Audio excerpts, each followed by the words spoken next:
مسامية الشعر معناها قدرة الشعر على امتصاص الرطوبة زي المية أو الزيوت واحتفاظه بيها.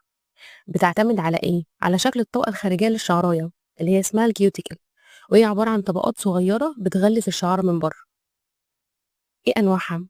في مسامية منخفضة، دايما الكيوتيكل اللي فيها مقفول بإحكام، مقفول جامد، الشعر ما بيقدرش ينطق أي منتجات أو المية بسهولة، بيبقى صعب جدا يجف.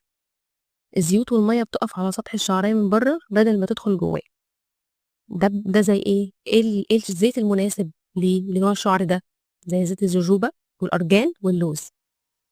تاني حاجة في المسامير المتوسطة، الكيوتيكل فيها معتدل الفتح، يعني عامل زي الشبكة كده، الشعر بيمتص المنتجات والرطوبة بشكل متوازن، سهل التعامل معاه وغالبا بيكون صحي، شكله كويس.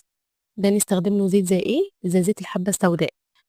تالت حاجة مسامية عالية، الكيوتيكل مفتوح جدا أو متضرر، الشعر بيمتص الرطوبة بسرعة جدا لكن مش بيقدر يحتفظ بيها وبيفقدها بسرعة. الشعر ده دايما بيكون هايش وجاف وتالف.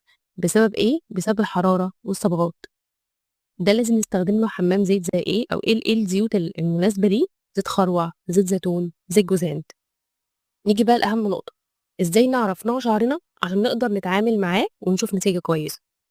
هناخد شعرة نظيفة، مش لازم ننضفها من شعرنا، لا ممكن ناخد شعرية من المشط او الفرشة بتاعتنا من غير اي زيت ولا بلسم ولا اي حاجة، هنحطها في كوباية مية لمدة 5 دقايق.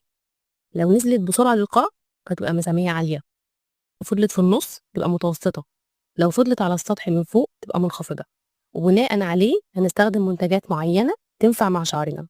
وزي ما قلنا قبل كده، الزيوت ما بنستخدمهاش بشكل يومي عشان بتسبب أضرار، احنا بنستخدمها كحمام زيت قبل الاستحمام بساعتين، ساعتها هنقدر نشوف نتيجة كويسة للزيت ده.